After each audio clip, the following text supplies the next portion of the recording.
Jamuna Chirapanachari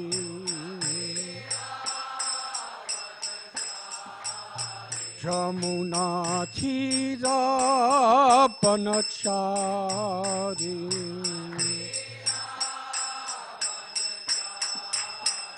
Jaya Radha Madhava Kunja Bihari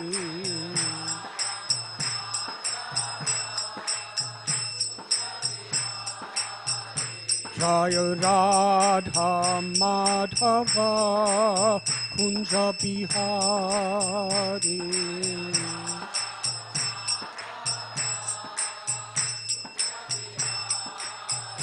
Jaya Gopi Jana Vallabha Girivaradhari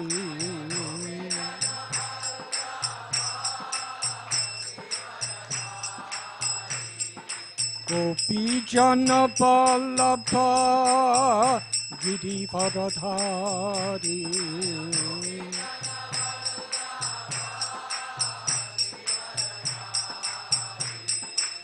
Yasodanandana Brajajana Ranjana Yasodanandana Brajajana Ranjana Jamuna Chirapanachari Jamuna Chirapanachari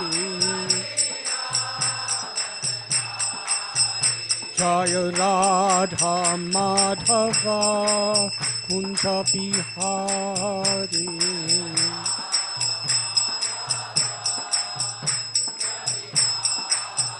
Jaya Radha Madhava Kunja Bihari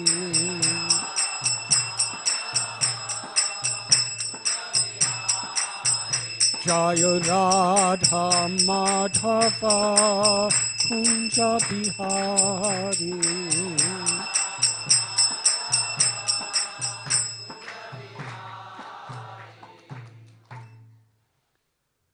Jayom Vishnupad Paramhansa Parivrajakacharsha Astho Tadasata Sri Srimad Abhay Charanad Binda Bhakti Vedanta Swami Prabhupada Ki Jai ISKCON founder Acharya Srila Prabhupada Ki Jai Jayom Vishnupad Paramhansa Parivrajakacharsha Astho Tadasata Sri Srimad Srila Bhakti Siddhanta Saraswati Thakur Prabhupada Ki Jai Ananti Koti Vaishnava Brinda Ki Jai Namacharya Srila Haridas Thakur Ki Jai Prem Sikaho Sri Krishna Chaitanya Prabhu Nityananda Sri Advaita Gadadhara Shivas Adi Gauda Bhakta Brinda Ki Jai Sri Sri Radha Krishna Gopa Gopinath Sham Kund Radha Kund Gidi Govardhan Ki Jai Sri Vrindavan Dham Ki Jai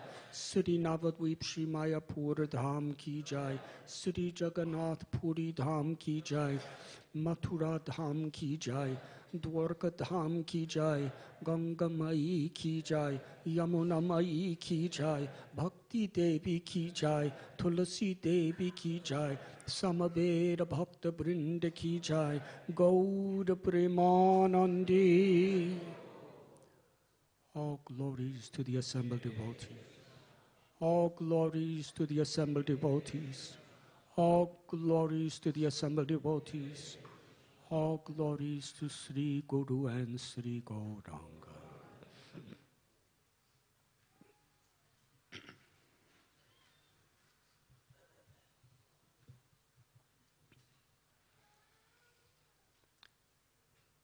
Om Namo Bhagavate Vasudevaya.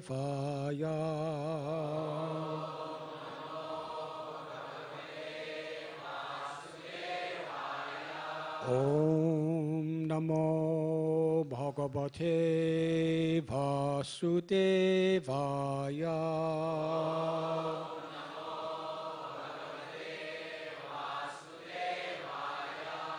Om Namo Bhagavate Vasudevaya.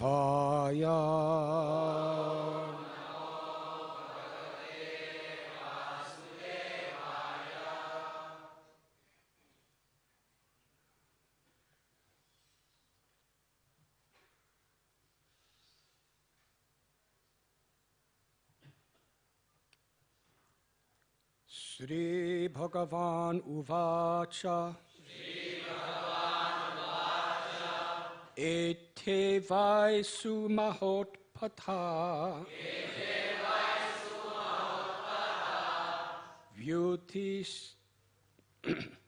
Vyutistanitiha sarvata. Shapascha na kulas yasid. Brahmanebhyo duratyaya. Sri Bhagavan Uvacha. Ete Vaisu Mahotpatha. Vyutistanti hasarvataha. Shapascha nakulasyasid. Brahmanebhyo duratyaya. Sri Bhagavan Uvacha. Ete Vaisu Mahotpatha. Vyutistanti hasarvataha. Shapascha nakulasyasid. Brahmanebhyo duratyaya.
Sri Bhagavan Uvacha.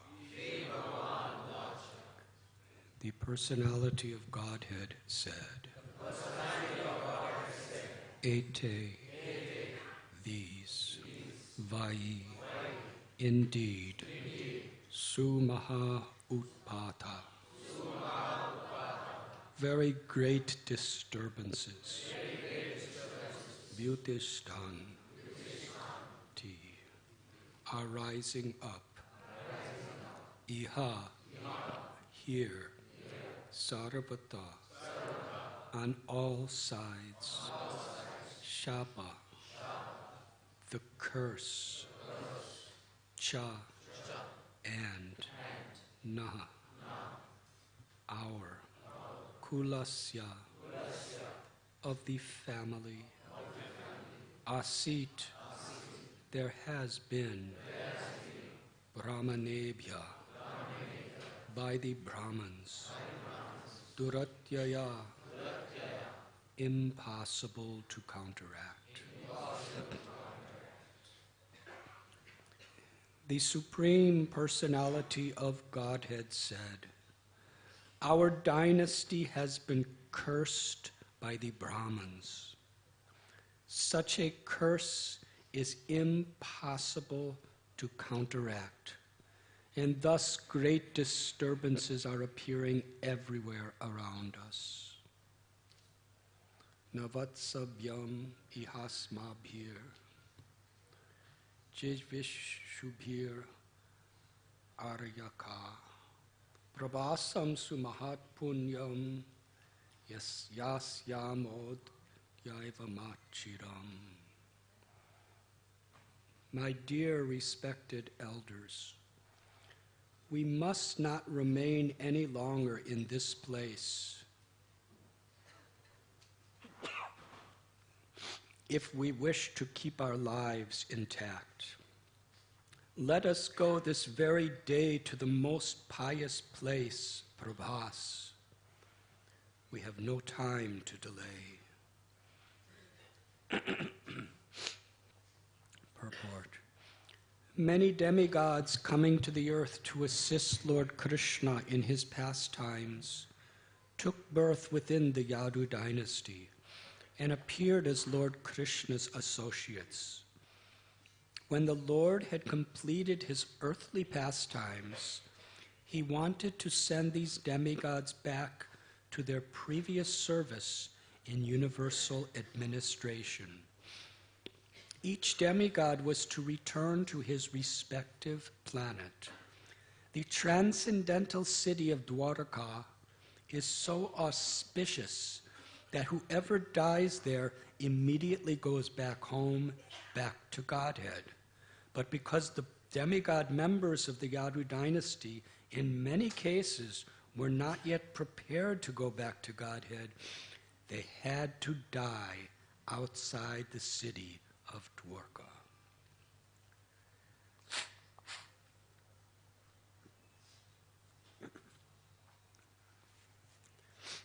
Thus, Lord Krishna, pretending to be an ordinary living being, said, "We are all in danger.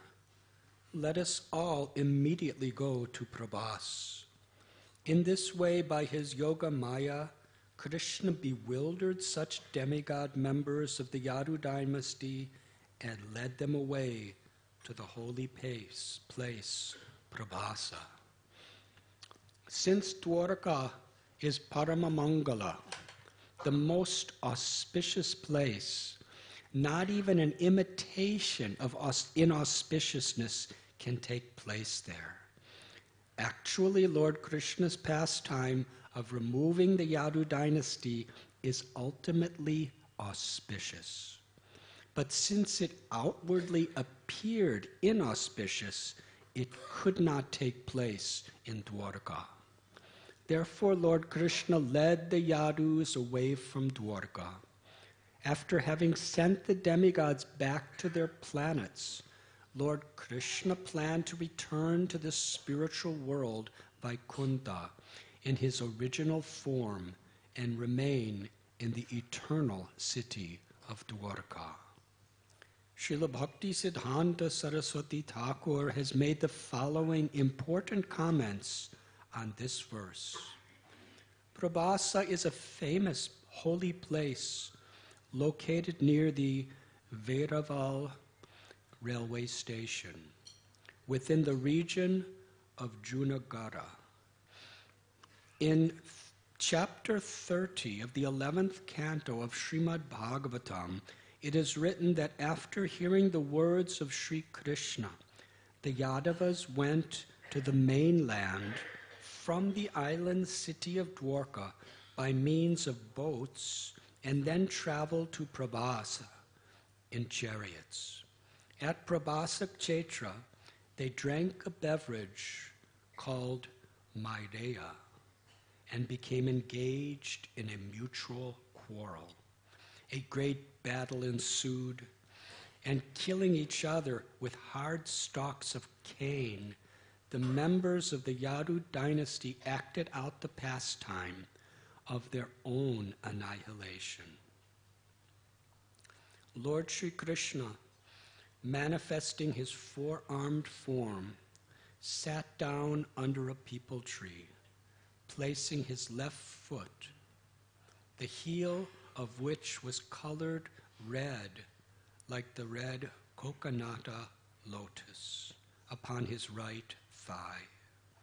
A hunter named Jara, watching from the shore of the ocean at Prabhasa, mistook the Lord's red-colored foot to be the face of a deer and shot his arrow at it.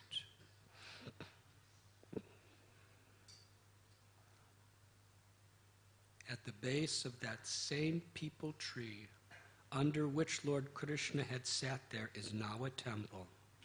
1 mile away from the tree, on the seashore, is the Vira Prabhanjana Mat, and it is said that from this point, the hunter Jara fired his arrow.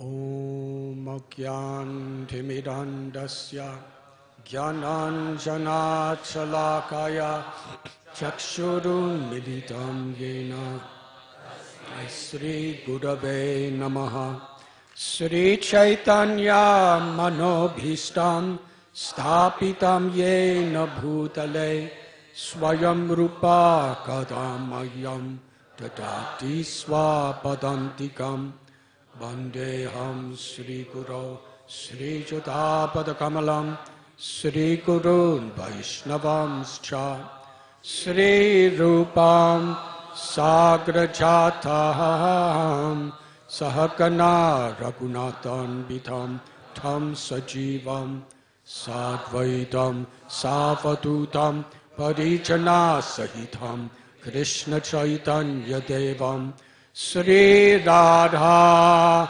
Krishna Padan Sahakana Ladita Sri Vishakan Vitamscha He Krishna Karuna Sindhu Dinabandhu Jagatpate Gopesha Gopika Kanta Radha Kanta Namostate Tapta Kanchana Gaurangi Radhe Brindabaneshwari Vrishabhanu Sute Devi Pranamami Hari Priye Vansha Kalpatarubhyascha Kripa Sindhubhya Evacha Patitanam Bhavanibhyo Vaishnavebhyo Namo Namaha Sri Krishna Chaitanya Prabhu Nityananda Sri Advaita Gadadhar Srivasati Gaura Bhakta Vrinda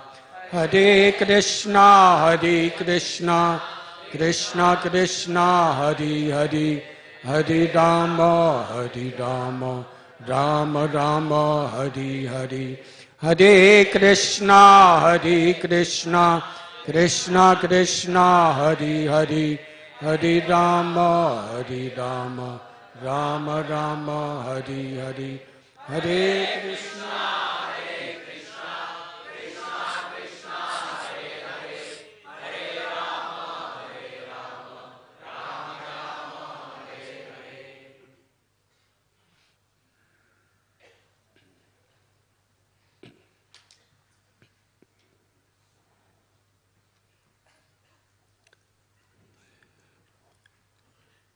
Today we are reading from Srimad Bhagavatam, Canto 11, Chapter 6, entitled The Yadu Dynasty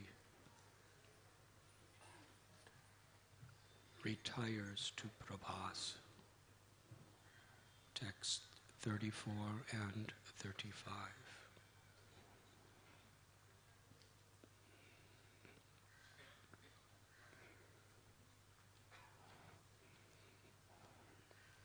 In the 4th chapter of Bhagavad Gita, a well-known verse that is essential to understand before we can approach the Srimad Bhagavatam. Janma karma chave divyam evam yo veti tattvata tyaktva deham punar janma naiti mam eti sorajana.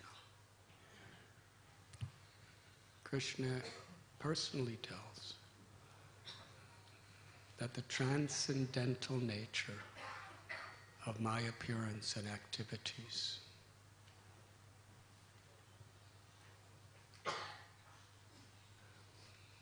one who understands never takes birth again in this material world. Krishna is Abhigya and Swarat. He is supremely independent and all-knowing.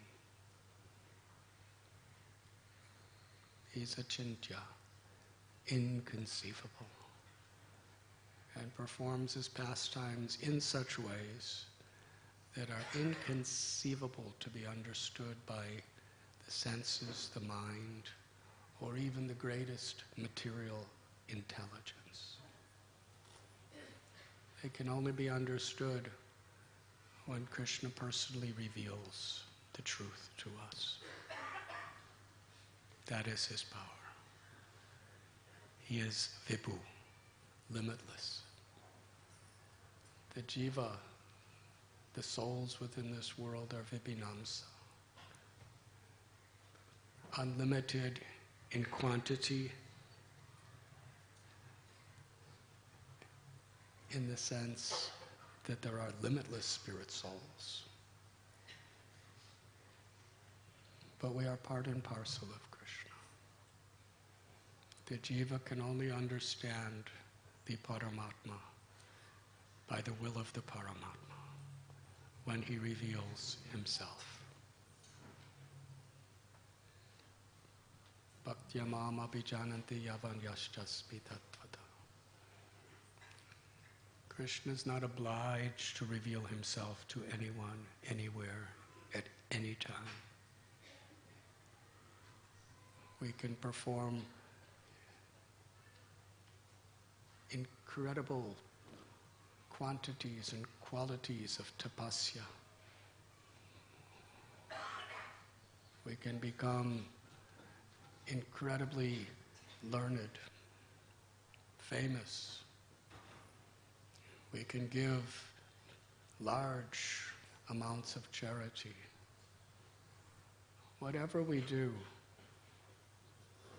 it never qualifies us to understand Krishna. How beautiful.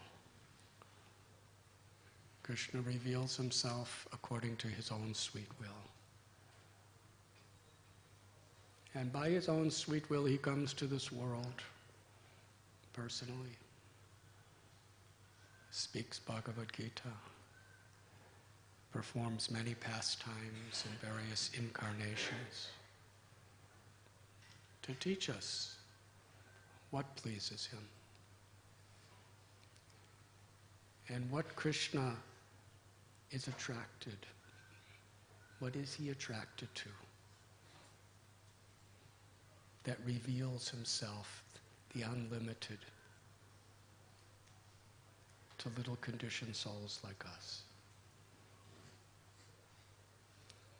It is bhakti, love, devotion, the sincere surrender of the heart to be completely surrendered to the pleasure of Krishna. When we truly make Krishna the center of our lives, Krishna reciprocates. Yegatamam prapadyante. He makes us the center of his life. Krishna has explained this in the 9th canto of Srimad Bhagavatam, that my devotee who only thinks of me, I only think of that devotee. For that devotee who has nothing in the world except me, I have nothing but that devotee.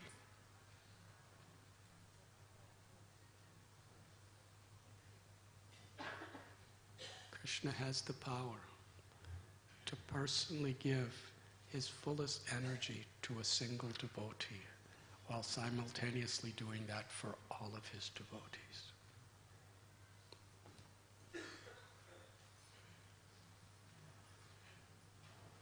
Evam parampara praptam.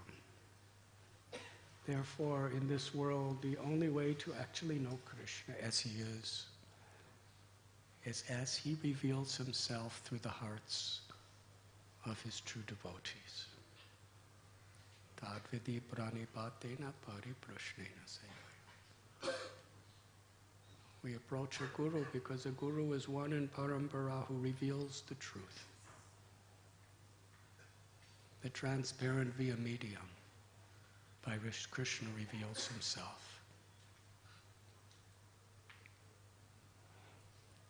And as Krishna fulfills everyone's desires in the sense that he reveals himself accordingly, he simultaneously gives complete faith in devotees who hear this message. And at the same time, he gives complete skepticism to the point of total atheism to another person who hears the same pastime, according to how we approach him. The Bhagavatam tells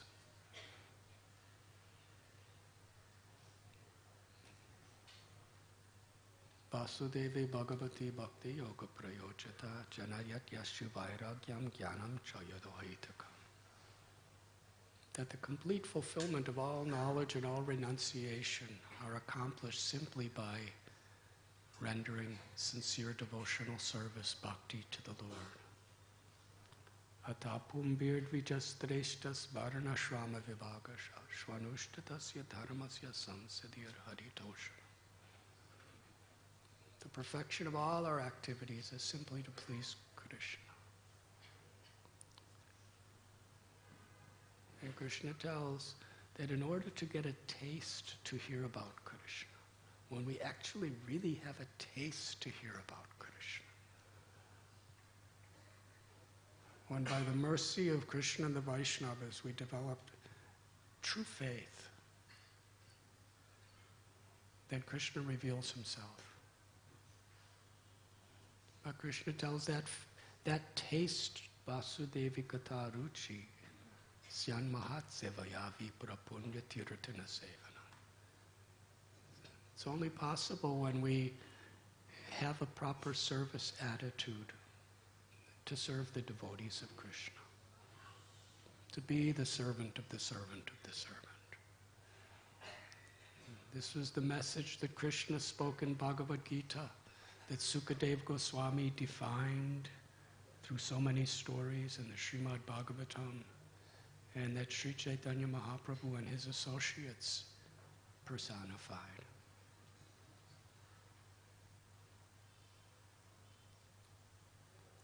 Without this attitude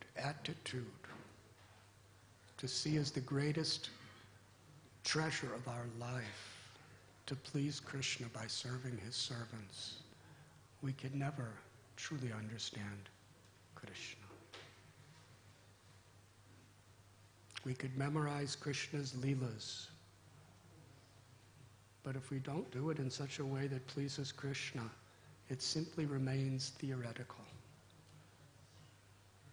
Transcendental knowledge is not meant to remain theoretical.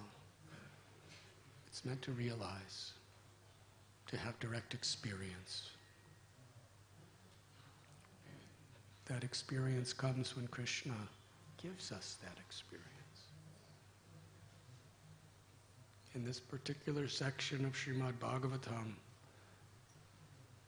it seems so bewildering. And it has bewildered even scholars for ages. Krishna and the Yadu dynasty, how they left this world.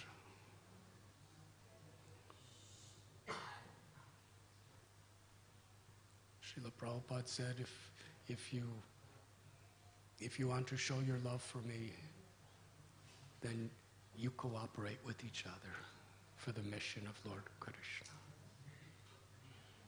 Krishna told the Prachetas that I'm appearing before you because I'm pleased by your friendly relations with each other. So considering these truths, why? Why the Yadu dynasty, who are Krishna's own relatives, who lived with Krishna for so long? Many of them, they lived with Krishna in Mathura. Then they moved to Dwarka with Krishna, and they lived with Krishna for well over 100 years, seeing him every day, having direct darshan with him. Why did they fight with each other to such an extent, as we find in Prabhasak Chaitra? How is this possible? Is this a contradiction? Devotees aren't supposed to fight with each other. And if they do fight, it's supposed to be to uplift each other, not to kill each other. So it seems quite bewildering. Yet, when we read these beautiful purports by the acharyas,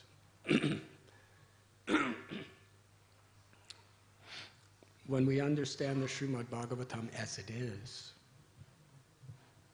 it's not bewildering, it's beautiful. Even if we don't understand it, it's beautiful, it's wonderful. And Krishna doesn't reveal himself simply to people who intellectually understand him. Krishna reveals himself to those who have faith in how beautiful everything about him is.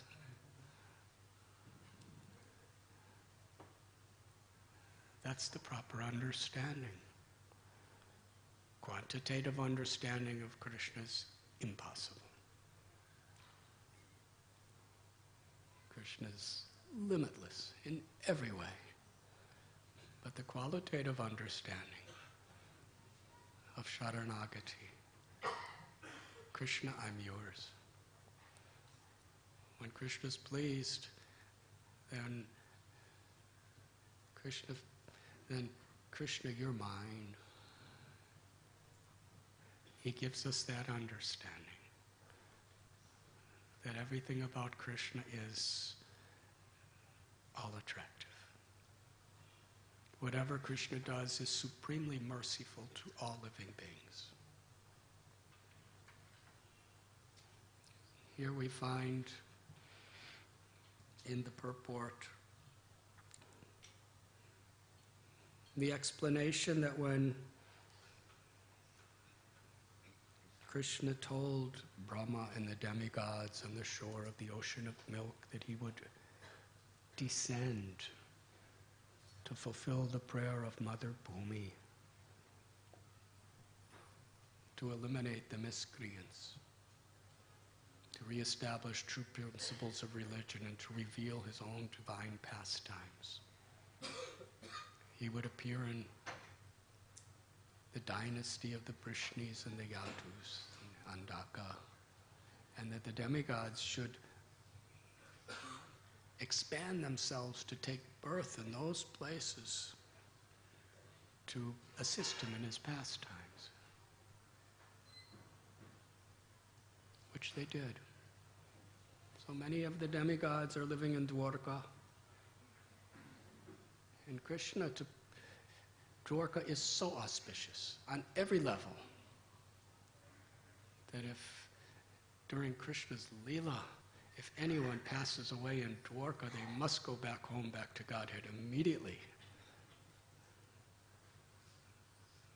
So here in this verse, Krishna is saying our dynasty has been cursed by the Brahmins. Such a curse is impossible to counteract. What can be impossible for Krishna?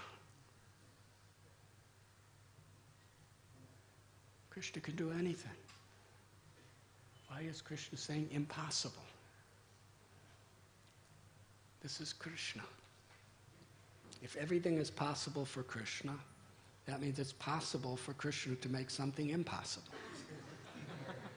Otherwise, not everything is impossible for Krishna. So Krishna is saying it's impossible. It's a pastime. The Yadus were so powerful, being devatas, direct associates and relatives of Krishna. There was no one in the universe that could harm them. The only people that could harm them were each other. So Krishna performed this beautiful pastime because they had fulfilled all the purposes that they had come for. Krishna had fulfilled all the purposes that he had come for.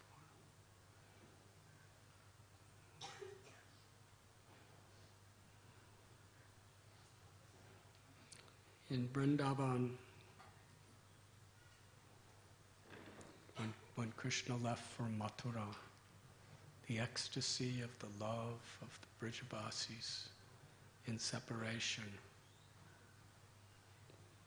were the highest revelation of ecstatic love. They cried for Krishna, expecting him to return at any moment. But years and years passed. And ultimately, Krishna returned to Vrindavan after he delivered Dantavakra. And in their same bodies, he just brought everyone in Braj Bhumi back to Goloka Vrindavan with him. And then he came back down and went to Dwarka. So he's performing different leelas with his different devotees. They are all transcendental.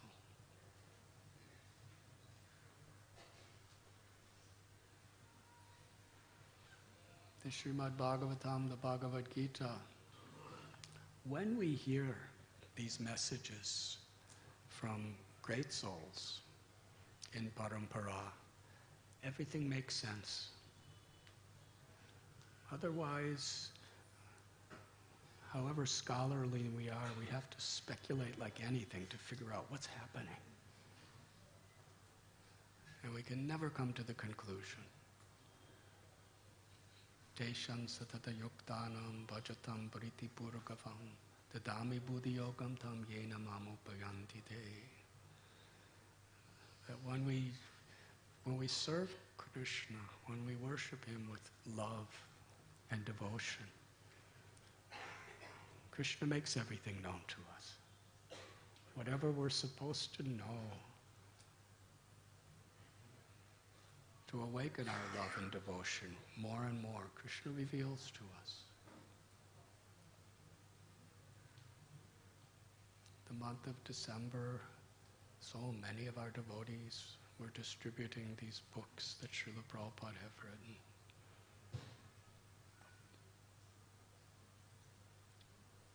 To give this understanding. Srila Prabhupada so perfectly followed the will of his Guru Maharaj, Srila Bhaktisiddhanta Saraswati. Srila Bhaktisiddhanta Saraswati so perfectly gave his heart and life to fulfill the will of Bhaktivinoda Thakur.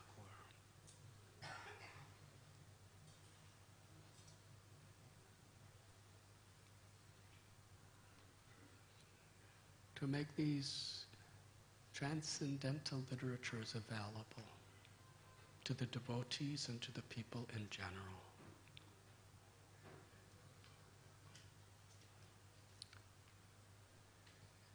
It's not that we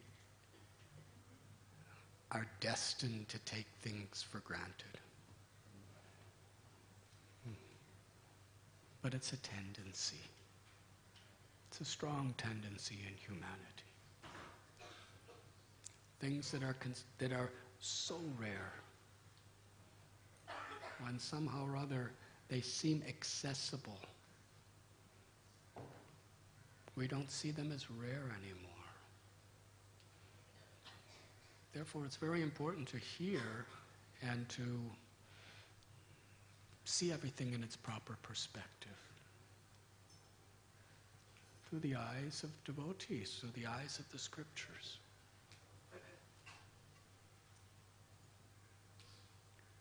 Srinivasa Acharya, he so much wanted to meet Lord Chaitanya. He heard about him from his father, Chaitanya Das, for so many years. He heard about so many of the devotees of Lord Chaitanya. Chaitanya Das, all he could do was speak about Lord Chaitanya and his associates. Srinivasa Acharya developed ecstatic, unalloyed love for Lord Chaitanya and all the devotees just by hearing from his father. When he grew up a little, he wanted to go to Puri to meet Lord Chaitanya, to meet all these devotees.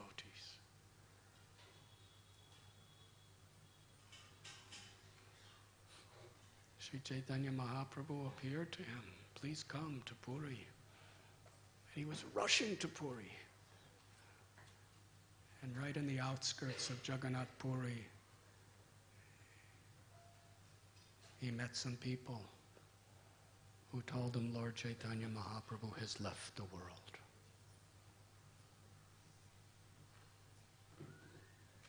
He's gone.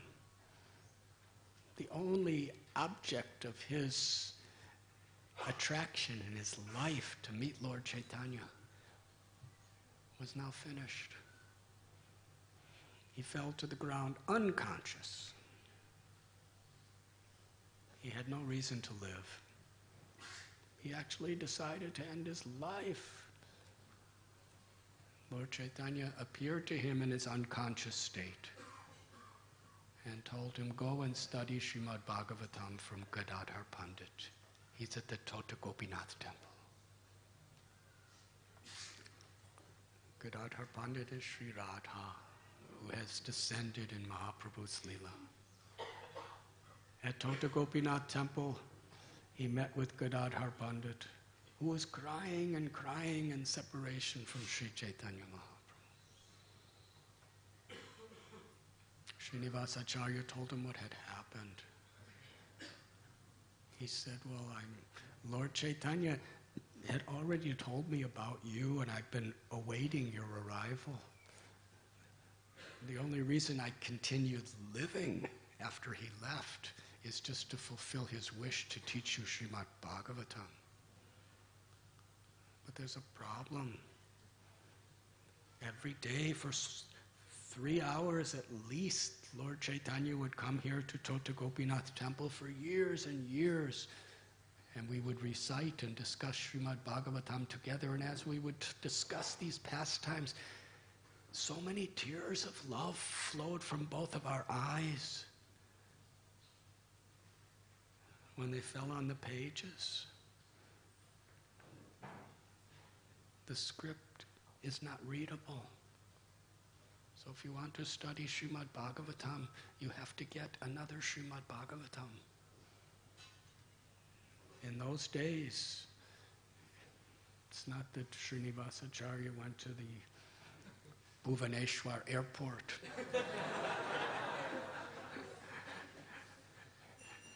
And somebody came and said, and put up Srimad Bhagavatam in his hand and asked for a donation.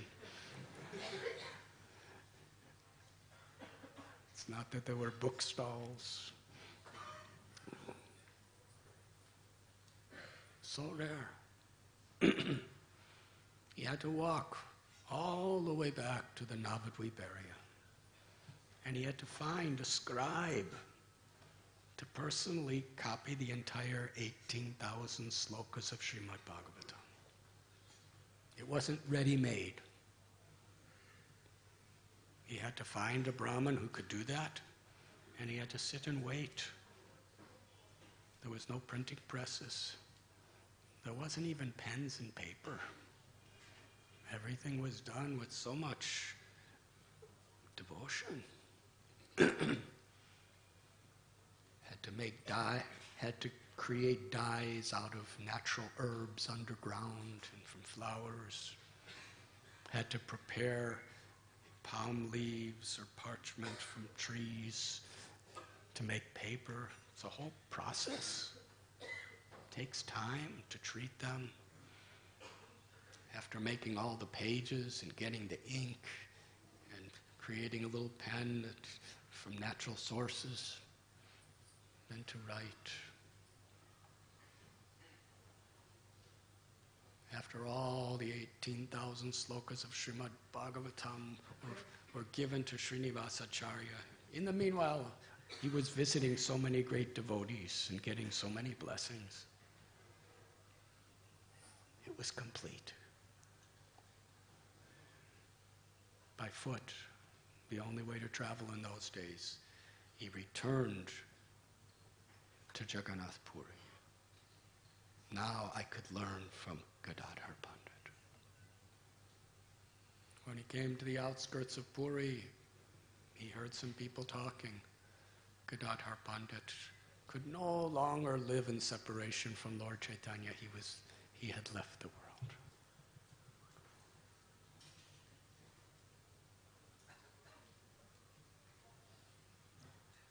Srinivasacharya understood the value of Srimad Bhagavatam and understood that the true value of Srimad Bhagavatam could only be realized when we study under person Bhagavats, people who live the Srimad Bhagavatam. He fell unconscious. What is the use of him having the book without Gadadhar Pandit? Gadadhar Pandit appeared to him, told him to go to Vrindavan to study under Rupan Sanatan Goswami. On his way to Vrindavan, he got blessings from so many people. When he reached Mathura, he bathed at Vishram Ghat. He was about to enter Vrindavan when he heard from some of the Brijbasis, Rupan Sanatan had left the world. And he, falling unconscious in that unconscious state, Rupan Sanatan appeared to him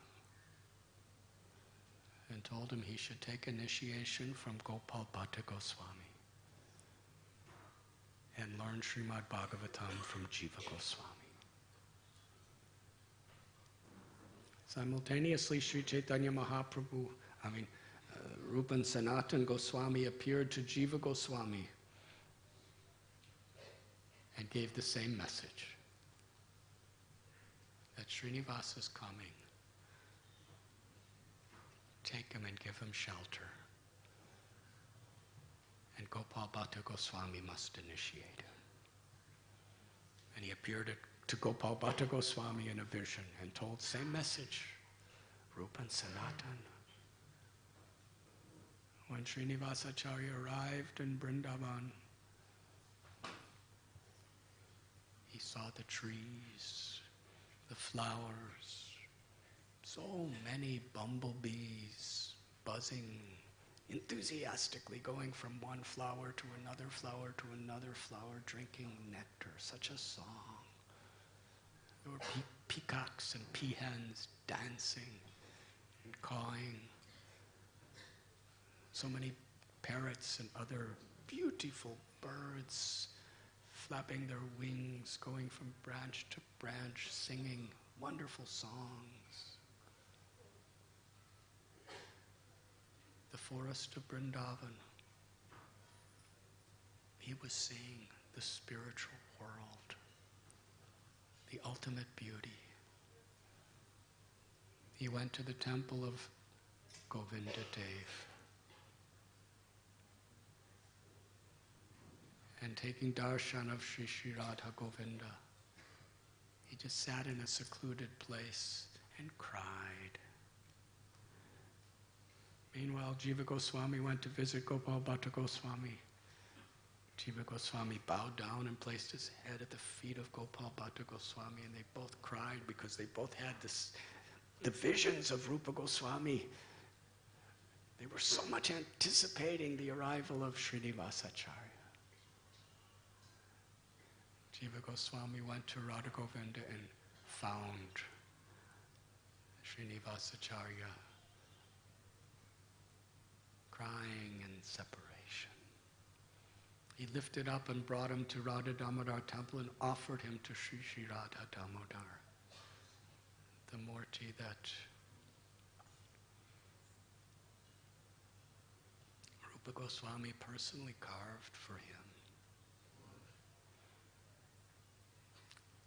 And then brought him to Gopal Bhatta Goswami. Gopal Bhatta Goswami was sitting just near Sri Sri Radha Raman, crying in ecstatic love. Srinivasacharya bowed down, and Gopal Bhatta Goswami understood his purpose. He placed his feet on the head of Gopal Bhatta, of Srinivasacharya, picked him up, embraced him, offered him at the lotus feet of Sri Sri Radha Raman.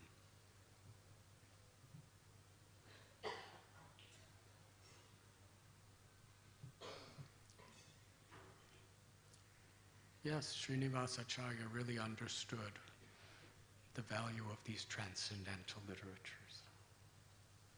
After years of living under the guidance and shelter of Gopal Bhatta Goswami and Jiva Goswami, along with Narottam Das Thakur and Srinivasacharya, Chaitanya Mahaprabhu instructed the Goswamis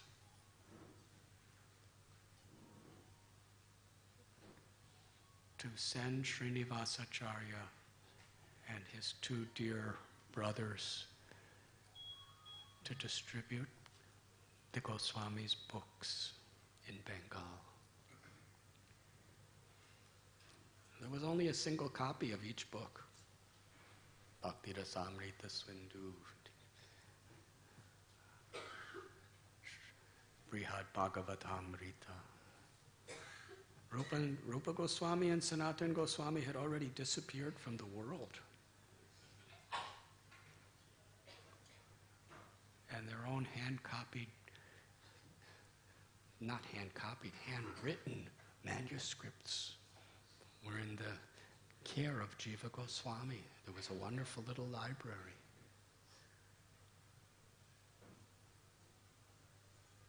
Srinivasacharya, Narottam Das Thakur, and Ramchandra Kaviraj, and Shyamananda Goswami.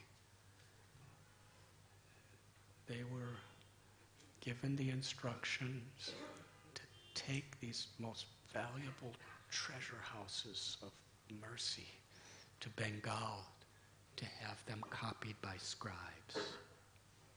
Because Vrindavan was a forest in those days, a very secluded forest. Make many copies and distribute them. It was the first party for book distribution.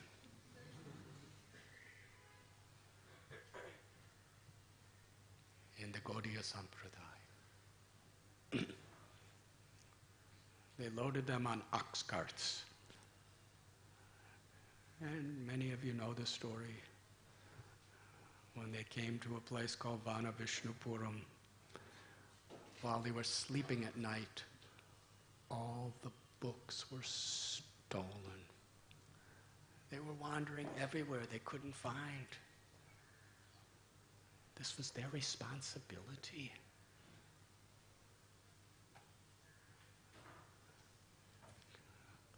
When you take your responsibility very seriously, they took this responsibility as their very life and soul. Their mission was to take the Goswami's original manuscripts, have them copied in many, many times, in volumes, and distribute them to the world and teach them. And instead, they lost them. At least if some thieves came to steal them and they fought them with all of their strength, they can say that they tried. But they were sleeping. Can you imagine how painful? They go back to Vrindavan and tell Jiva Goswami and Gopal Bhatta Goswami, all the books are gone, they were stolen. Well, what did you do? We slept. Too painful.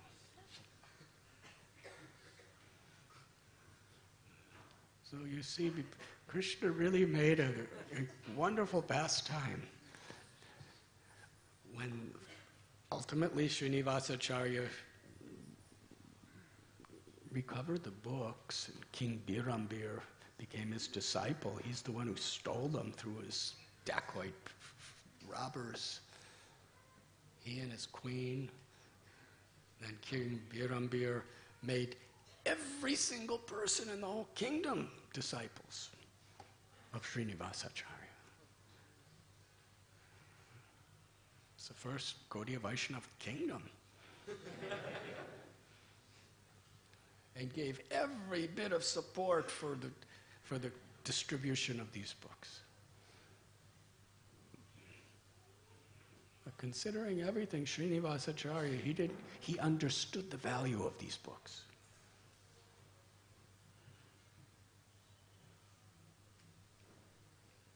And understanding the value, he understood how they could transform people's hearts. So Srila Prabhupada, the first time a few days after the first time I met Srila Prabhupada in America, after I returned from India, he was giving a class at Radha Govinda Temple in New York City. And I remember I was looking at Sri Radha Govinda on my left side, and I was looking at Srila Prabhupada on the right side. And as Prabhupada was talking, I started to fall asleep because I didn't sleep the night before, so I kind of went closer to the deities and stood up so I could hear really nicely. And Prabhupada was saying, "You are distributing my books, but are you reading my books? How will you understand the value of what you're giving to people unless you read them?" He was greatly emphasizing. Sometimes when Prabhupada was asked, "How could we repay you?" he said, "Receive what I have given you and share it with others." Srila Prabhupada gave so much of his life, his soul, to provide these books for us. Receive them according to our capacity. Try to understand them. In fact, from the very beginning, almost just after the beginning, when he established temples, he wanted Srimad Bhagavatam class every morning, Bhagavad Gita class every evening. That was very much important. He wanted us to read the books, he wanted us to hear the books, he wanted us to discuss and then share them with the world.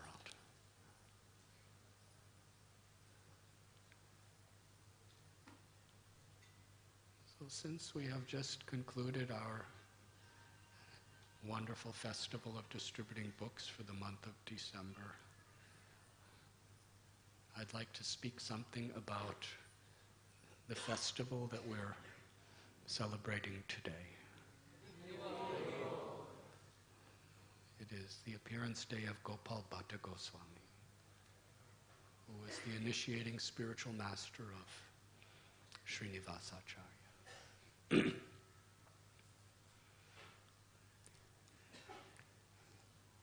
Lord Chaitanya, after accepting sannyas and Katwa from Keshav Bharati Maharaj, he was guided by Nityananda Prabhu to Shantipuram, where he met his devotees, including his mother Sachi, who requested Lord Gauranga, the same Krishna who's in Vrindavan, who you're longing to see, resides in Puri as Lord Jagannath. Jagannath Puri is non-different than Vrindavan. Make your home in Puri, because it's close to Navadvip, like 2 rooms in the same house. So to please his devotees, he went to Puri. And to please the devotees, next year in Kartik, we're having our yatra in Puri.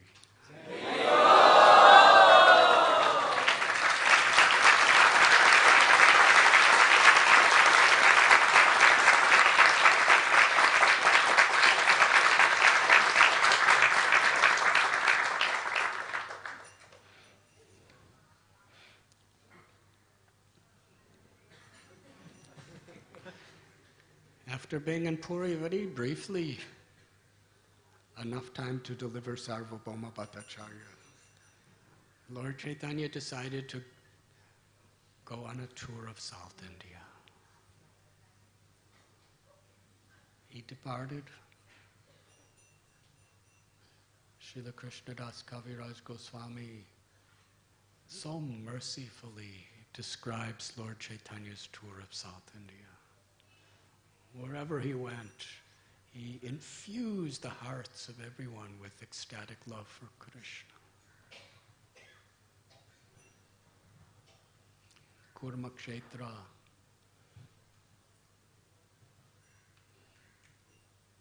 he went to Visakhapatnam, Singhachalam, at the Godavari River, near Rajmundri. He met with Ramananda Rai and had that historical conversation with him for many nights. He went to Ahovalam, to Mangalagiri,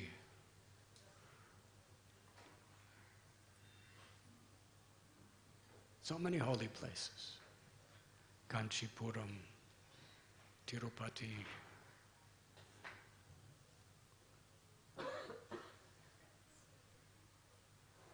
And ultimately, he came to Srirangam. When he arrived at Srirangam, the monsoon rainy season began, Chaturmasya. And the tradition at that time is sannyasis who are traveling, they stay in one place for the 4 months of Chaturmasya. At the Ranganath temple, he was dancing in transcendental ecstasy, worshipping Sri Radhanath Swami. And so many people were coming to see the beauty of Lord Chaitanya's ecstatic love for Krishna.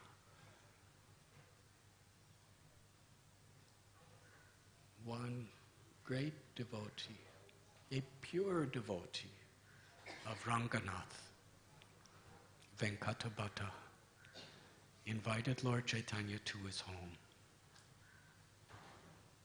Venkata Bhatta was one of the pujaris, one of the lead pujaris of Sri Ranganath. Rangakshetra was the headquarters of Sripad Ramanujacharya. the headquarters of his guru, Yamunacharya. And from that time, it has been the headquarters of the Sri Sampradaya.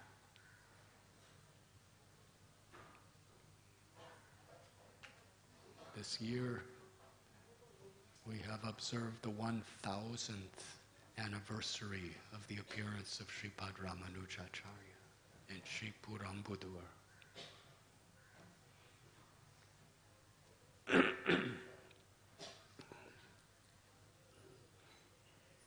Venkatabhatta took Lord Chaitanya to his home, which was very close to Ranganath's altar.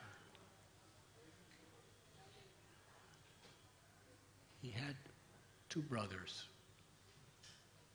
Tirumala Bhatta and Prabodhananda Saraswati.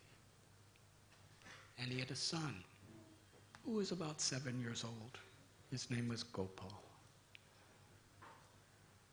When Venkatabhatta, he could understand Lord Chaitanya's divinity because his heart was so pure. He washed Lord Chaitanya's lotus feet as soon as he came into the house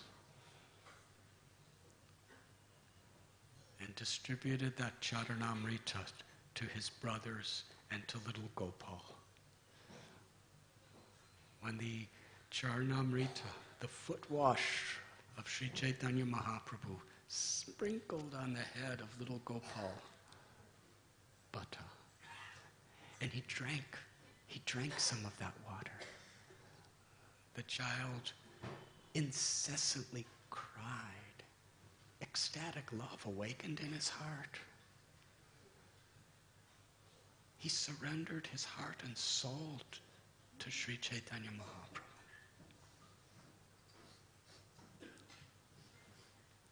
Venkatabhatta, wanting the best possible mercy for his son, instructed his son to be a personal assistant to serve Lord Chaitanya.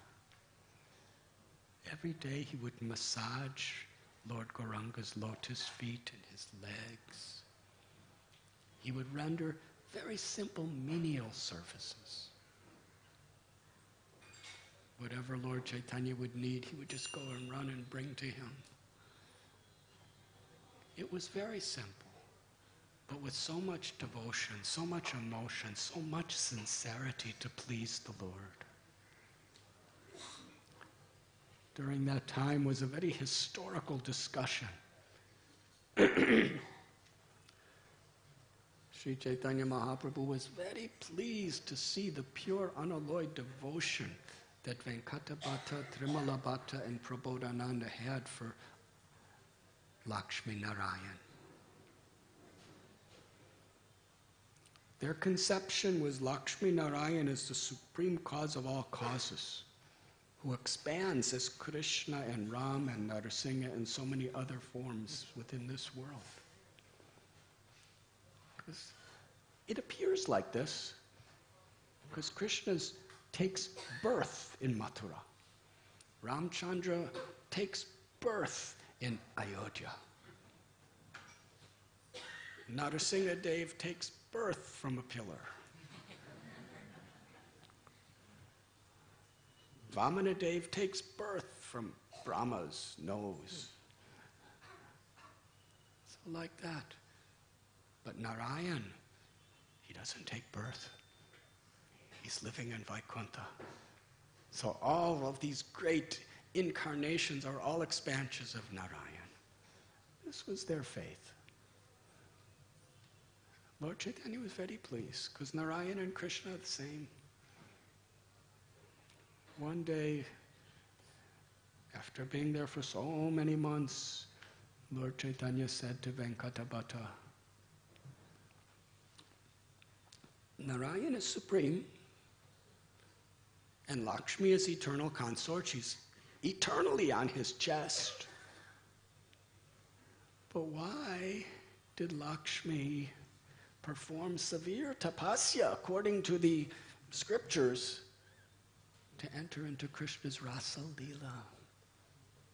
Why did she leave Vaikuntha to have the association of Krishna? It's quite a challenge. Venkata Bhatta, he defended Lakshmi. He said, Narayan and Krishna are exactly the same person. So since they're the same person, and she's Lakshmi Nath, Narayan and Krishna, there is no unchastity, there's no unfaithfulness of Lakshmi, because Krishna is Narayan. Lord Chaitanya said, yes, that is true. And then Venkatapati himself, he said, why would Lakshmi want to be with the form of Narayan, that's Krishna? Because Krishna's pastimes are the sweetest.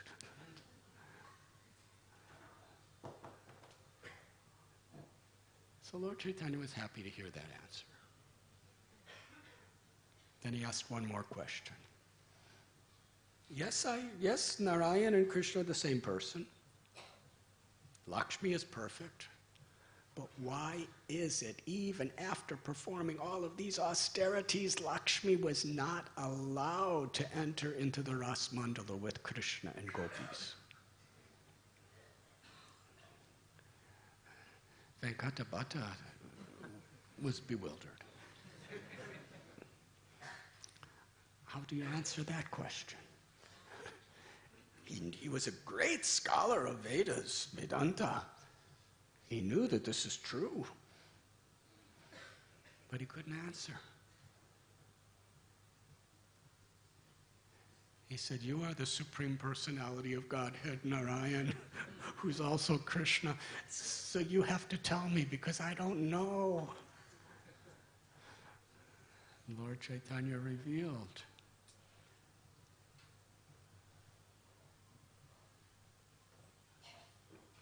how Lakshmi is none different than Radha, the Shakti Tattva.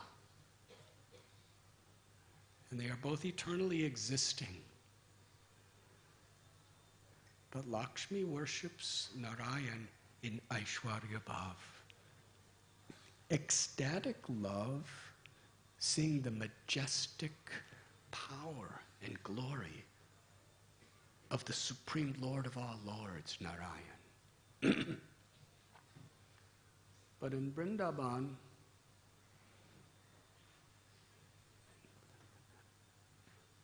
the servants of the Lord who are doing menial services, dasyaras, who are the friends of Krishna, the parents of Krishna, and the lovers of Krishna. They love Krishna so intimately that Krishna, just to facilitate the sweetness of loving exchanges, he covers from their view his supreme Aishwarya, his majesty. Yashoda Mai, she's a Brajabasi. She chastises Krishna. Nobody chastises Lord Narayan in Vaikuntha. She shows him a stick, and Krishna cries in fear of his mother. Don't hit me with the stick. Please don't hit me with the stick. And just to protect him from being in danger, she ties him around the waist to a grinding mortar. This is Vrindavan. Krishna's friends, Sridama, Subala, Stoka Krishna, Madhu Mangala, they're joking with Krishna. They're dancing with Krishna. Sometimes they wrestle with Krishna. And they defeat Krishna in wrestling. They defeat Krishna in other games too. And just to show everyone in Braj Bhumi that I have been defeated, he carries the victorious cowherd boys on his shoulder and dances with them. And gopis, they dance with Krishna as lovers. They don't see him as God. They just love him because he's Krishna, Gopinath, Sham Sundar, Vrindavan Bihari.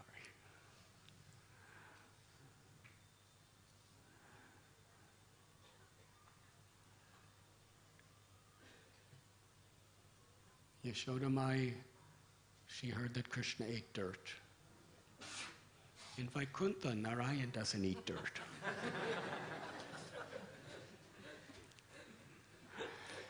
And Yashoda Mai is so worried that Krishna is going to get sick. Why did you eat dirt? Krishna said, I didn't eat dirt.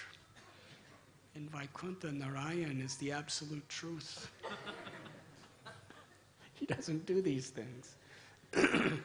Yashoda Mai said, well, if you didn't eat dirt, then why Balaram and all your friends are saying you ate dirt? You must have ate dirt. Balaram's always on your side. This time he's telling me that you ate dirt. Krishna said, no, I didn't eat dirt. They're just trying to get you angry with me. So just to prove that he didn't eat dirt, he opened his mouth. But the fact is, he did eat dirt. So just to distract Yashoda Mai from seeing the dirt, she saw the whole universe in his mouth. How is this possible? She saw all the oceans, all the mountains, all the forests, all the planets, all living beings. She saw the 3 modes of material nature personified. She saw the 26 elements of material nature personified. She saw everything. She saw the universal form. All in the little tiny mouth of Gopal. So then she entered into this Aishwarya Bhav. My son is not an ordinary boy. She started offering prayers. I am thinking that I am Nanda's wife, therefore I am the queen of Vrindavan.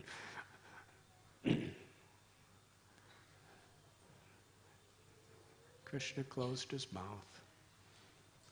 And just by seeing him in that little form of Gopal, she completely forgot about the universal form. Because Krishna was so sweet.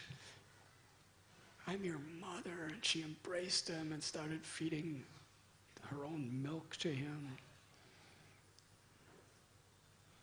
Similarly, in Bhagavad Gita, the 11th chapter, Krishna shows the Virat Rup to Arjuna.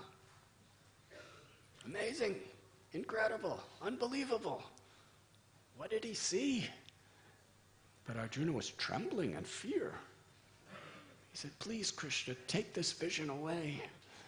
I want to be your friend again. I can't be the friend of the Virat Rupa. All I could do is surrender to you. So then Krishna became four-armed Narayan of Vaikuntha. But Arjuna couldn't be his friend either. So to then he became Krishna.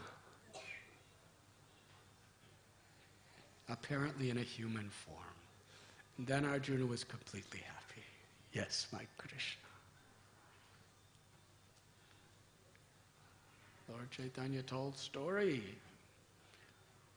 that once during Ras Lila at Govardhan, they were dancing at Chandra Srovar at the Rasa Stali during the springtime. And Krishna left the gopis in a place called Paita. There's a beautiful temple. What happened at that temple is, in that site, the gopis were looking everywhere for Krishna. Krishna was sitting under a tree and they started coming to him.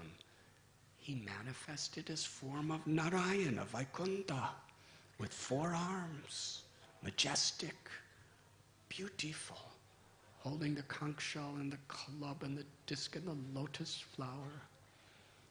And the gopis knew this is Vaikuntha, the supreme lord of all existence, the maintainer, creator, destroyer of all material cosmos, the husband of Lakshmi. the ultimate goal of life for rishis and sages. They bowed down to him. Their only question, did you see where Krishna went? They recognized who he was, but they couldn't dance with Narayan. Because he's the supreme God. Krishna is a Brijavasi. So with his 4 arms, he said he went that way. And pointed, and all the gopis left. Sri Radharani, she came to Narayan and said, have you seen Krishna, Shyam Sundar? And in the presence of Sri Radhika, Narayan couldn't hold on to 2 of his arms. They disappeared. The power of her love is, he was so attracted, so conquered by her love, that even he was trying to keep the disguise. 2 arms fell away and a flute appeared in his 2 hands. So Lord Chaitanya is explaining like this, that the only way that one can understand Krishna and enter into that Leela is one must follow in the footsteps of the Brijavasis. And that means accepting Krishna as the friend, the child, the lover. Lakshmi, even though she was at Belvan performing her tapasya, she could only conceive of Krishna as her Supreme Lord Narayan. Because she could not follow in the footsteps of gopis, she could not enter into the Ras Leela. Venkatabhata, after hearing this, he said, all I know is you are Krishna. And I surrender to you. And Srimala Bhatta, Prabodhananda, and little Gopal Bhatta, they all heard this conversation. They all accepted Sri Sri Radha Gopinath as the supreme, ultimate object of their love. They became pure devotees of Vrindavan. They couldn't tolerate the thought that Lord Chaitanya would ever leave them. One day, little Gopal was thinking, why is Lord Gauranga, why did he take sannyas? I know why he took sannyas, out of his mercy to all living beings. But I don't like to see him performing so many austerities. Why did Providence show so much meanness to me by making me born in this place of Srirangam? Why couldn't I see Lord Chaitanya in Navadvip? With his long, beautiful hair, I've heard the stories, dancing with all of his devotees. Why could I not see the pastimes of Navadvip Chandra? He would cry like this. I want to see Lord Chaitanya as the supreme enjoyer, not as the personification of renunciation. He would heave very hot breath and cry at a secluded place. He couldn't even discuss the sorrows of his heart with anyone. But one day, as Gopal was resting, he had a vision. In that vision, he was in Navadvip Dham. There was the river Ganga. There was all the beautiful bathing ghats. and in front of him was Gauranga. Beautiful, beautiful hair, the essence of all beauty, curling around his moonlight face. He saw his lovely lotus-like eyes, decorated with jewels, the beautiful dhoti folded in 3 places, ankle bells. Lord Chaitanya was dancing among his devotees, and Gopal Bhatta actually was within the Leela of Navadvip. After some time, Nityananda Prabhu and Advaita Prabhu, they both embraced Gopal Bhatta, and they were about to speak something to him. He was so eager. What are they? Nityananda Prabhu, Advaita Prabhu, in the presence of Lord Gauranga, the Navadvip Bihari, they're going to speak something to me. And just when they were about to speak, he woke up.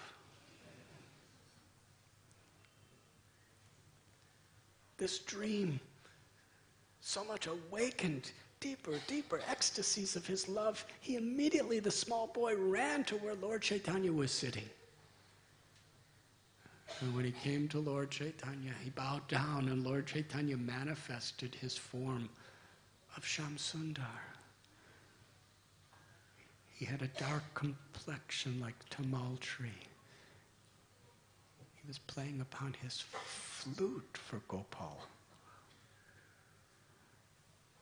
Then suddenly, the form of Shamsundar disappeared. And Lord Chaitanya was Navadvip Chandra. It wasn't a dream. He was seeing right in front of his eyes. Sri Chaitanya Mahaprabhu with his beautiful hair decorated by his devotees of Sri Navadvip Dham with malati flowers. His body was brilliantly golden like champak flower. Gopal Bhatta was so much overwhelmed in love, crying and crying. He bowed to the feet of Lord Chaitanya. He looked up, and Sri Chaitanya Mahaprabhu was sannyasi, with shaved head, sitting before him. Lord Chaitanya told him, whatever you have seen, keep confidential. I wish for you to serve your parents as long as they are living. When they pass from this world, go to Vrindavan. There you will meet the 2 treasure houses of ecstatic love, Sri Rupa Goswami and Sri Sanatan Goswami. And there you will read their books, and you will help them to write books.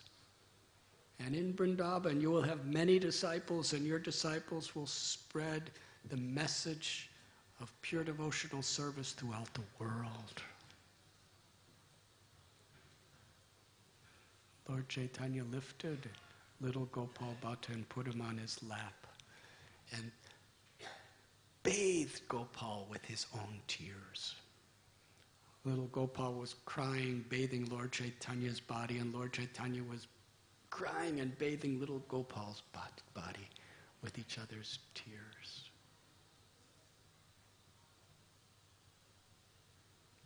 In this way, Gopal Bhatta served Lord Chaitanya with great devotion. And at the time when Sri Chaitanya Mahaprabhu was to depart from Sri Rangam, Chaturmasya had ended, to continue his tour of South India. The 3 brothers and Gopal, they gave their hearts, they gave their lives to him as they wept in separation. Under Lord Chaitanya's direction, Gopal Bhatta took instructions and learned from Prabodhananda Saraswati, his uncle, who was a very great scholar. His father's devotion, his loving sentiments of Lord Chaitanya Mahaprabhu's personal mercy upon him, and the vast knowledge he was getting of Sri Chaitanya Mahaprabhu's teachings. Soon from Sri Rangam, Gopal Bhatta Goswami became famous throughout all of India, not only for his scholarship, but his character, his humility, his devotion. Years passed. Venkata Bhatta and his good wife, when they were in their last days, they blessed Gopal Bhatta. Go to Vrindavan. Remembering Sri Chaitanya Mahaprabhu and chanting the holy names of Krishna, the father and mother of Gopal went back home to Goloka Vrindavan. And Gopal Bhatta departed for Vrindavan. When he arrived, he was greeted by Rupa and Sanatan Goswami. Raghunath Das Goswami was there. Lokanath Goswami, Bhugarbha Goswami, Kashishwar Pandit was there. Raghunath Bhatta Goswami, Jiva Goswami was come. They all greeted Gopal Bhatta as their own brother. Meanwhile, at Tota Gopinath Temple in Puri, like every day, Lord Chaitanya came there to meet with his devotees. Gadadhar Pandit was so dear to everyone. Sri Chaitanya Mahaprabhu would discuss Srimad Bhagavatam with Gadadhar Pandit for several hours every single day at the Tota Gopinath Temple.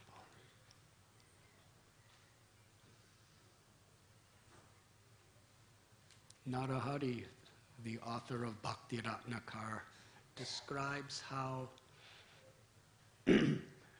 Gadadhar was dearer than life itself to Nityananda Prabhu, to Advaita Prabhu, to Srivas Pandit, to Haridas Thakur, to all the Vaishnavas. It was there while sitting together with his devotees, his most loving devotees, Lord Chaitanya exclaimed, I have not heard for a long time any news from Vrindavan. Rupa and Sanatan have not written to me. As he was saying this, a messenger came and said, I have just come from Vrindavan with a message from Rupa and Sanatan Goswami. Lord Chaitanya read the message. That as you have told us previously, that a great devotee named Gopal Bhatta will be coming. He has arrived.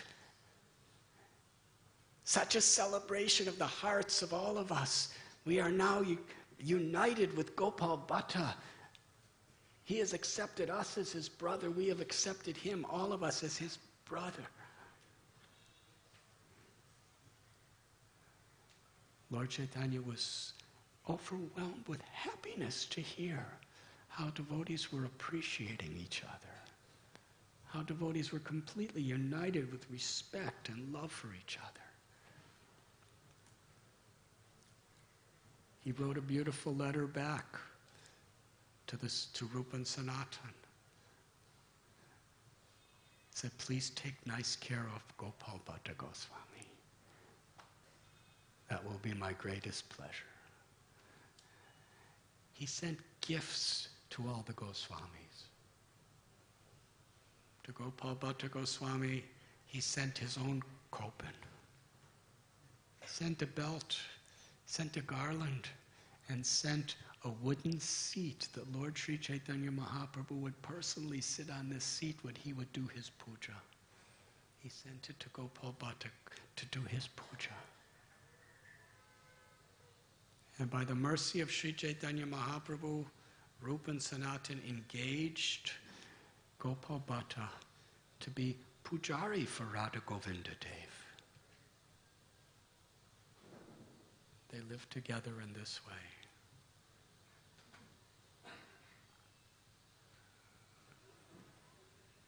Lord Chaitanya appeared in a vision to Gopal Bhatta Goswami, telling him he wanted him to worship his form as Shalagram Shila. Gopal Bhatta Goswami went to Rupa Goswami and said, I'm pujari for Radha Govinda, but this is what Lord Chaitanya has told. Rupa Goswami said, if that is his will, then please worship him as Shalagram Shila. Now these days, things are much more accessible. Gopal Bhatta had to walk all the way to the Kali Gandaki River in the Himalayas, where he collected 12 Shalagram Shilas, brought them back to Vrindavan. Many stories are told in this regard. But he made his life and soul worshipping these Shalagram Shilas.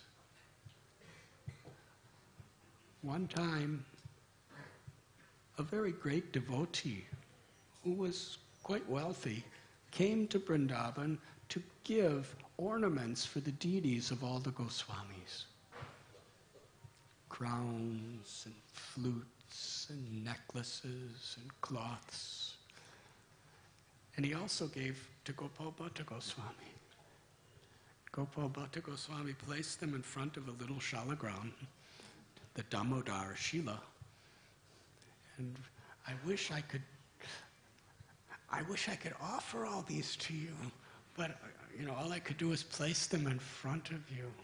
If it is your wish, my Lord, please manifest a form of Krishna so I can decorate you.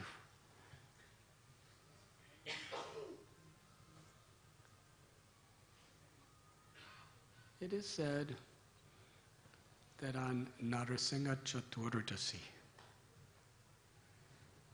he prayed, just as you came out of a stone pillar for Prahlad and appeared in the form of Narasingha Dev, please manifest yourself to me from this Shila.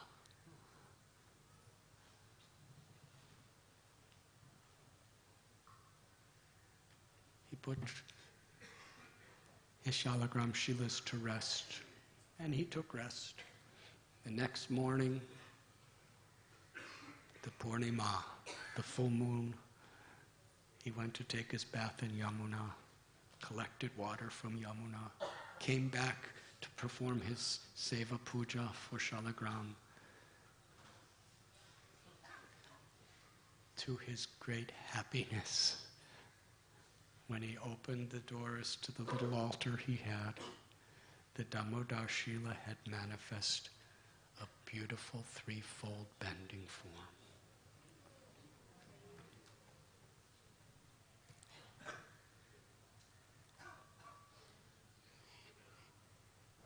He went to inform Rupa Goswami, Sanatana Goswami. They came. When they saw the form that Krishna had revealed himself, they were overcome with ecstatic love. In our Gaudiya Sampradaya, there are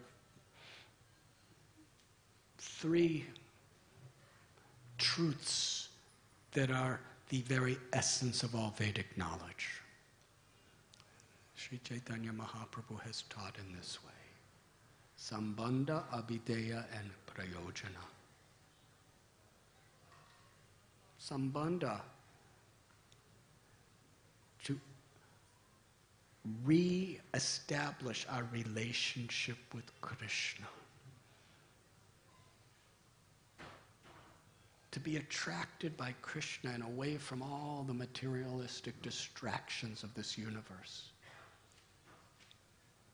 is the beginning. The Sambandha Murti is Madan Mohan. The Sambandha Acharya is Sanatana Goswami, representing the lotus feet of Krishna. Abhideya is to engage in spontaneous, loving, devotional service to Krishna. Govinda Dev is the Sambandha Murti, and Rupa Goswami is the the Abhideya Acharya and Abhideya Murti. And through the process of pure devotional service, prayojana, one attains the ecstatic love of the gopis, the residents of Vrindavan. Gopinath is the prayojana murti. Raghunath Das Goswami is the prayojana acharya. The Goswamis, when they saw Radharaman, they saw all three of these murtis fully manifest in one form. Madan Mohan's lotus feet. They saw Gopinath's chest and his hands playing flute, and Govinda Dev's beautiful face. And because he appeared just close to Nidhiban, where Lord Sri Krishna decorates Sri Radharani during the Ras Leela and rests with her, the Goswamis named the deity Sri Radha Raman. Krishna who gives pleasure to Sri Radha. Gopal Bhatta Goswami made this service of Radharaman his very life and soul. He knew nothing but Sri Radharaman. Every day they would meet at Radha Damodar temple, the six Goswamis, Bhugarbha Goswami, Lokanath Goswami,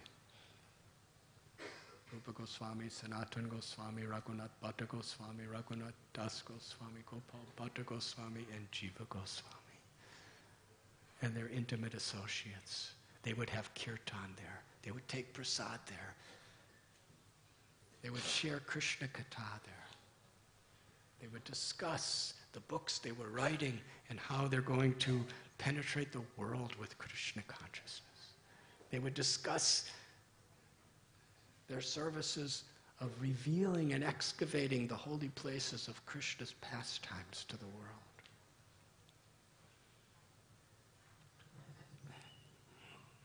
Srila Prabhupada said Radha Damodar temple is the center of the universe for Gaudiya Vaishnavas.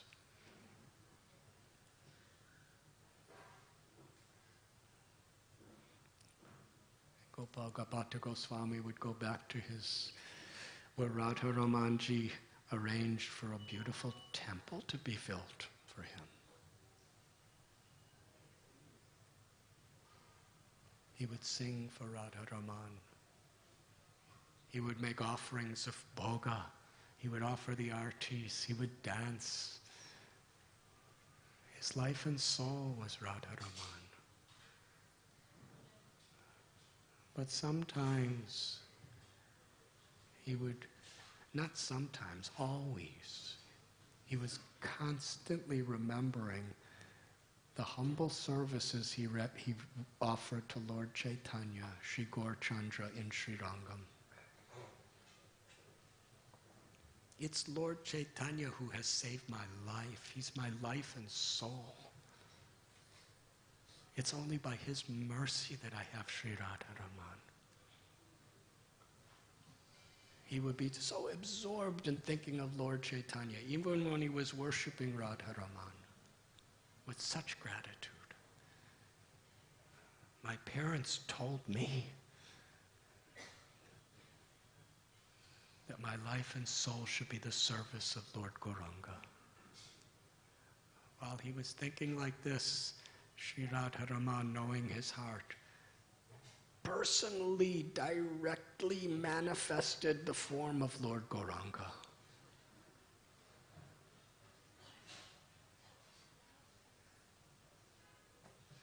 Gopal Bhatta Goswami knew fully, by the Lord's will, that Lord Chaitanya Mahaprabhu is Radharaman. He's receiving all my love and my devotion as Radharaman.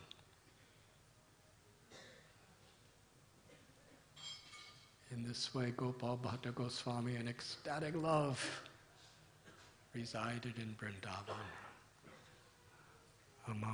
as one of the 6 Goswamis.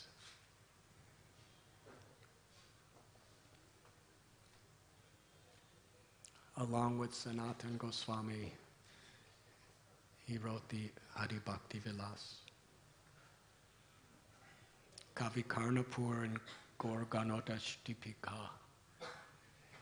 He tells us that Ananga Manjari, the younger sister of Sri Radha, appeared as Gopal Bhatta Goswami. And others say that he is Guna Manjari.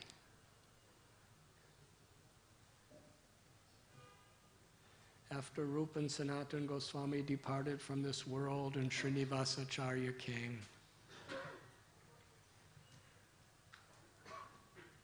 Gopal Bhatta Goswami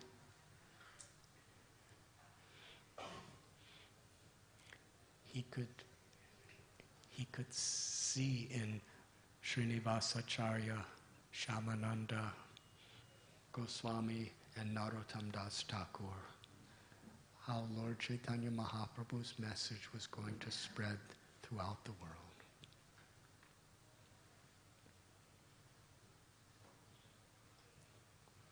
And along with Jiva Goswami, he sent Srinivasacharya to depart from Vrindavan for this mission. I'm just thinking, Srila Prabhupada was living right at the place where all the 6 Goswamis would meet almost every day.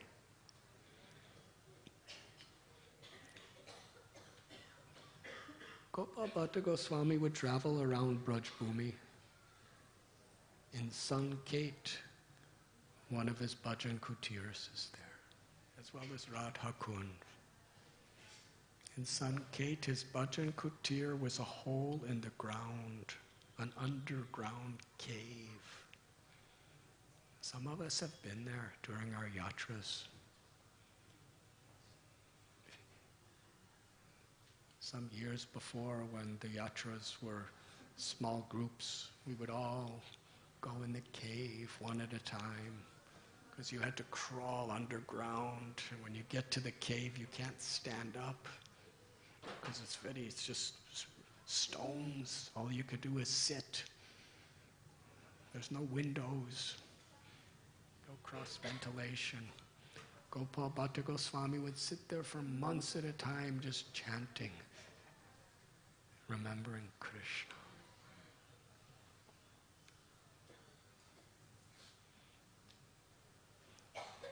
And when returning to Vrindavan, to meet together at Radha Damodar.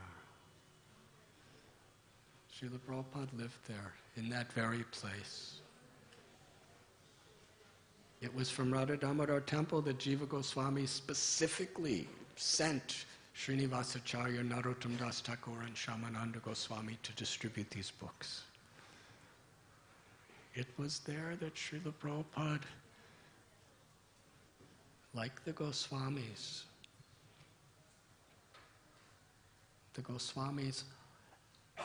everything in their teachings was to personify the essence and churn the nectar that's in the Srimad Bhagavatam.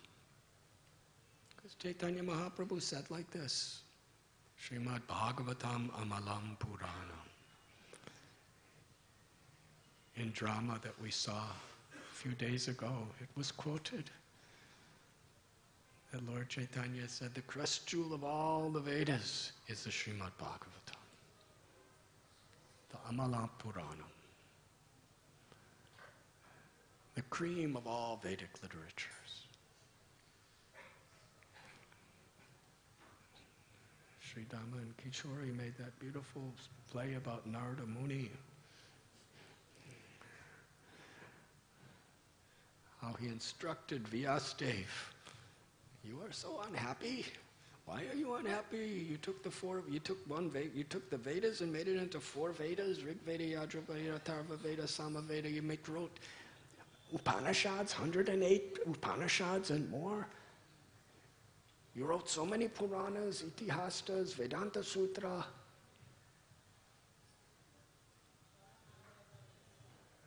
Vyasadeva said, I've done all this, but still there's an emptiness in my heart.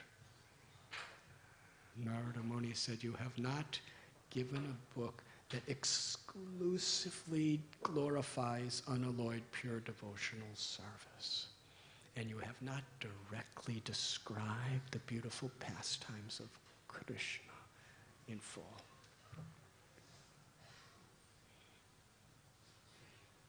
Srimad Bhagavatam was written.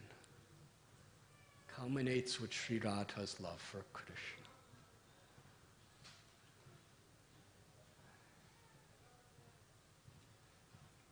So the 6 Goswamis, their books were expanding the nectar of the Srimad Bhagavatam. And Srila Prabhupada, he spent about 6 years just beside Rupa Goswami's Samadhi and Bhajan Kutir at Radha Damodar's temple. He was very, very dear friends with Vishwambar Goswami, who was one of the priests, the high priests of the Radha-Raman temple. It is said that Gopal Bhatta Goswami was traveling and preaching. And in one place, a man came to him and told him, I have no child. Please bless me that I can have a child. And then he had a son born. And Gopal, and he was so grateful, he offered his son to be a full-time assistant of Gopal Bhatta Goswami. His name is Gopinath Pujari. He became one of the priests. And he and his family, the priests of Radha-Raman temple today, are their descendants.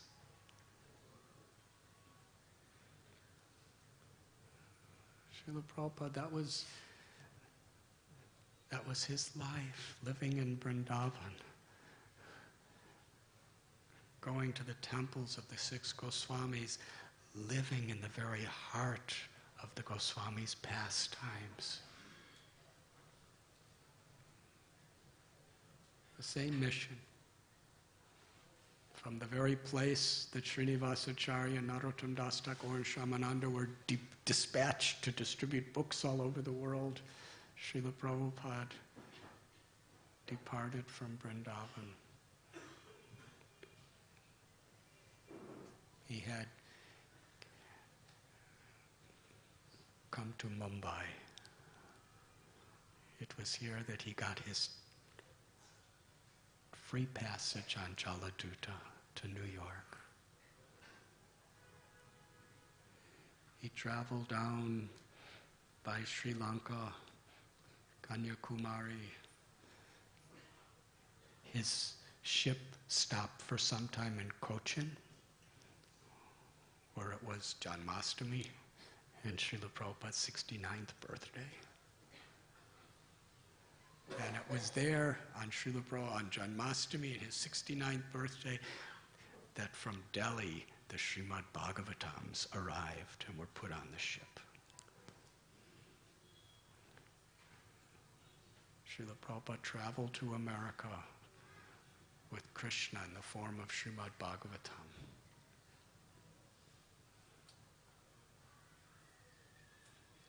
And from that historical event, we have all been given, and the whole world has been given, the opportunity to truly understand Lord Chaitanya's mission. very important to understand Prabhupada's mood. The introduction to the Srimad Bhagavatam, Srila Prabhupada wrote a summary of Lord Chaitanya's whole life and pastimes.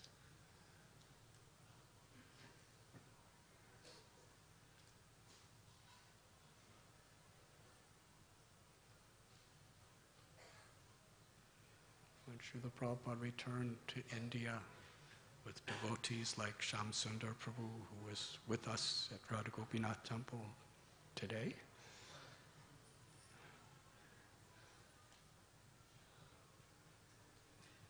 he established our movement here in India. And tomorrow, everyone please come.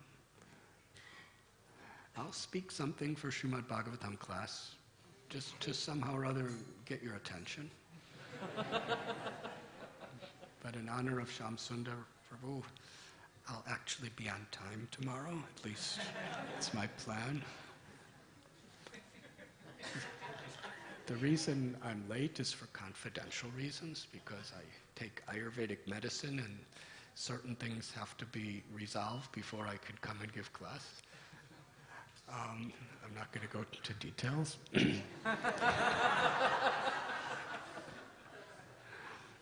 But Ayurveda is not, it's not based on punctuality.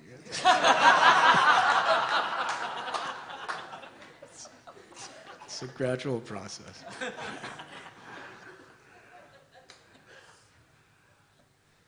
So tomorrow, Shyam Sundar Prabhu is going to be releasing his book, Chasing Rhinos with the Swami. He was personally witnessing Srila Prabhupada from 1967, January, when he came to San Francisco, when Prabhupada, Shyam Sundar Prabhu was with Prabhupada in San Francisco, and then Montreal, and then London. And then Srila Prabhupada personally called for Shyam Sundar Prabhu, Malati Devi, Saraswati, Gurudas, Yamuna, Giriraj Swami, all these people to come and help him to establish his mission in India.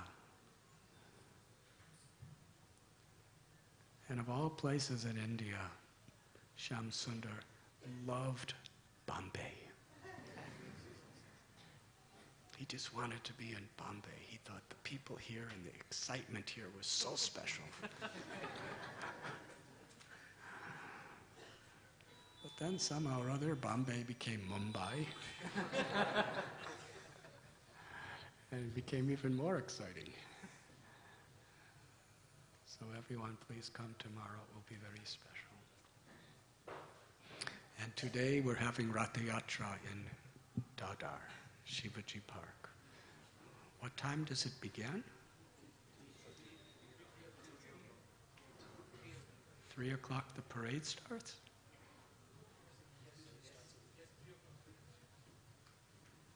Say loud, please. He said, yes, 3 o'clock. And then tonight there'll be a wonderful Pandal program. So, if possible, please, everyone, let us celebrate together. Srila Prabhupada Ki Jai. Thank you very much.